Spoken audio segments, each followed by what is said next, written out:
বন্ধুরা, আজ আমি তোমাদের ঘরোয়া পটল চিংড়ি বানিয়ে দেখাবো। এখানে সামান্য চিংড়ি মাছ নিয়ে নিয়েছি।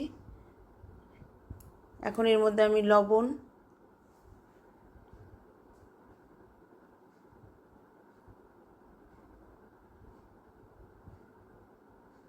আর হলুদ দিয়ে একটু মাখিয়ে নেব।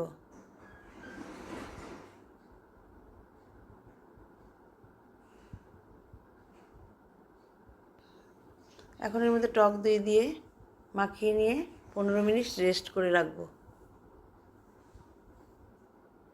এখানে পটল নিয়েছি, আলু নিয়েছি, ধনেপাতা, নুন, পেঁয়াজ কুচানো, পেঁয়াজ পেস্ট, লঙ্কা পেস্ট, আদা পেস্ট, এলাচ, দারচিনি, লং, তেজপাতা, এখানে লঙ্কা গুঁড়ো, হলুদ গুঁড়ো, জিরে গুঁড়ো আর ধনে গুঁড়ো।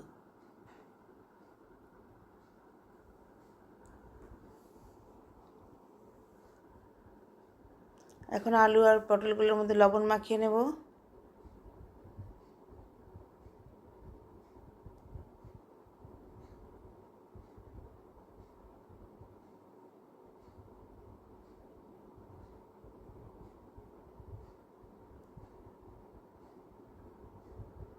এখন কড়াই বসিয়ে দিয়েছি, এখন এর মধ্যে তেল দিয়ে দেব। তেল দিয়ে দিলাম,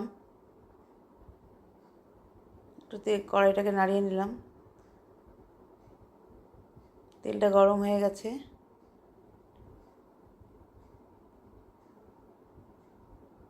এখন এর মধ্যে আমি মাছগুলো ছেড়ে দেব।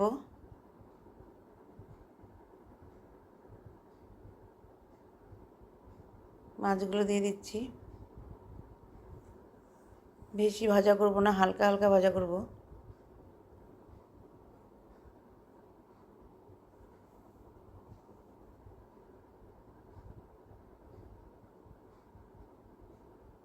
এক পাশ ভাজা হয়ে গেছে, এখন আর এক পাশ একটু উল্টিয়ে দিচ্ছি।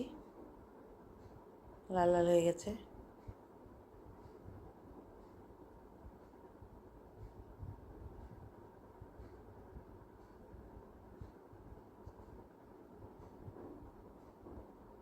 এখন মাছগুলোকে আমি নামিয়ে নিচ্ছি।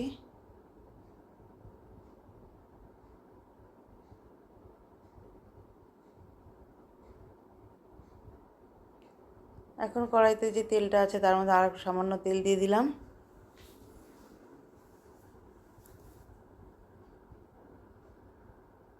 এখন লবণ মাখানো পটলগুলো দিয়ে দিচ্ছি।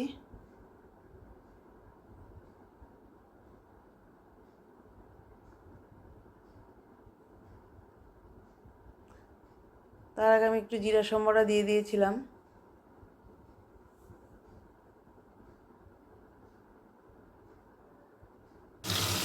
এখন এর মধ্যে আমি আলুগুলোকেও দিয়ে দেবো।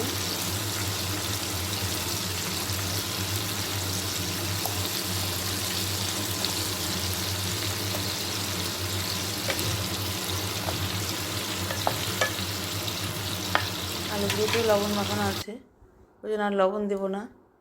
এখন একটু সামান্য হলুদ দিয়ে দিলাম, দিয়ে এখন একটু নেড়ে নিচ্ছি।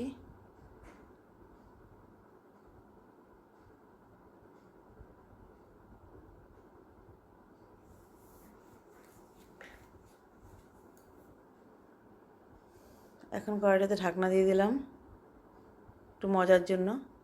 মজে গেছে কিছুটা, আর একটু হবে।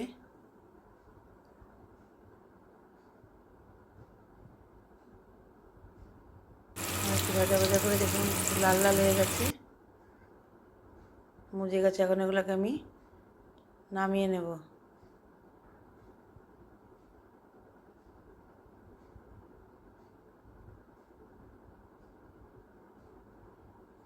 এখন যে পটল ভাজার পরে তেলটা আছে, এই তেলের মধ্যে আমি আর একটু তেল দিয়ে দিলাম।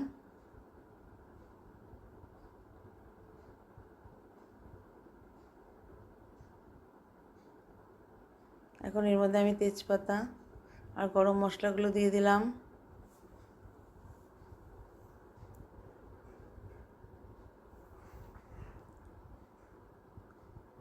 দিয়ে একটু নাড়িয়ে নিলাম। এখন এর মধ্যে আমি পেঁয়াজ কুচানো আর রসুন কুচানো এগুলো দিয়ে দিলাম, দিয়ে একটু ভাজা ভাজা হয়ে গেছে।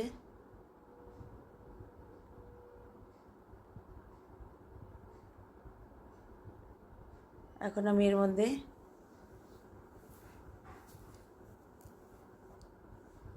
পেঁয়াজের পেস্ট,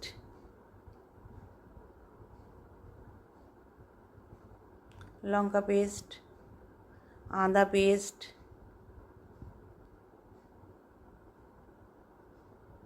এগুলো সব দিয়ে দিলাম,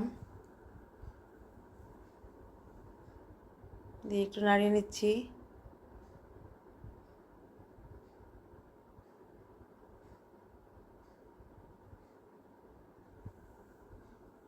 মশলাটা একটু মজে গেছে।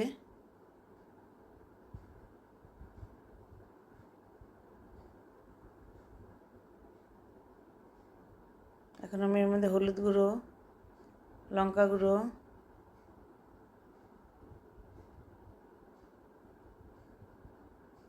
জিরে গুঁড়ো, ধনে গুঁড়ো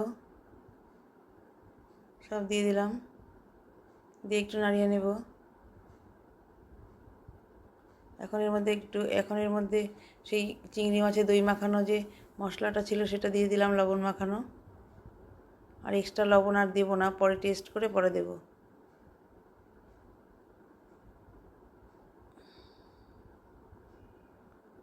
মশলাটা মজে গেছে। এখন এর মধ্যে সামান্য একটু গরম জল দিয়ে দিলাম। গরম জল দিয়ে একটু নাড়িয়ে নিচ্ছি। এখন এর মধ্যে পটল আর আলুগুলো দিয়ে দিলাম, একটু ঢেকে দিচ্ছি। এখন ঢাকনা উঠিয়ে দেখছি মশলাটা একদম মজে গেছে, পটল আলুগুলো মাখা মাখা হয়ে গেছে। এখন এর মধ্যে একটু গরম জল দিয়ে দেব।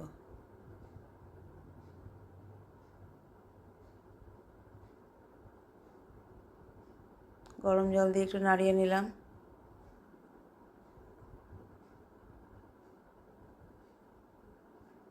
এখন এর মধ্যে চিংড়ি মাছগুলো দিয়ে দিলাম। চিংড়ি মাছগুলো দিয়ে এখন একটু নাড়িয়ে নেব।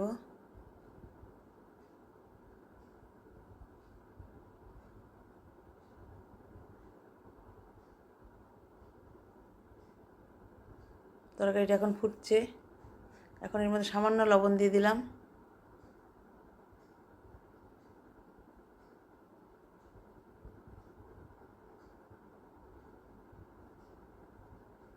আর ধনেপাতা কুচানো দিয়ে দিলাম।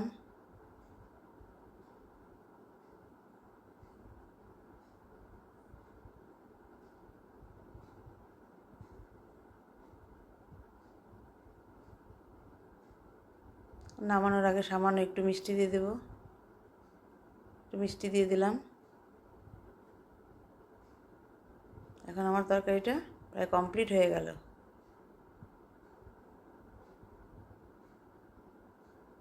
আর দুটো কাঁচা লঙ্কাও দিয়ে দিয়েছি শেষে। তরকারিটা কমপ্লিট।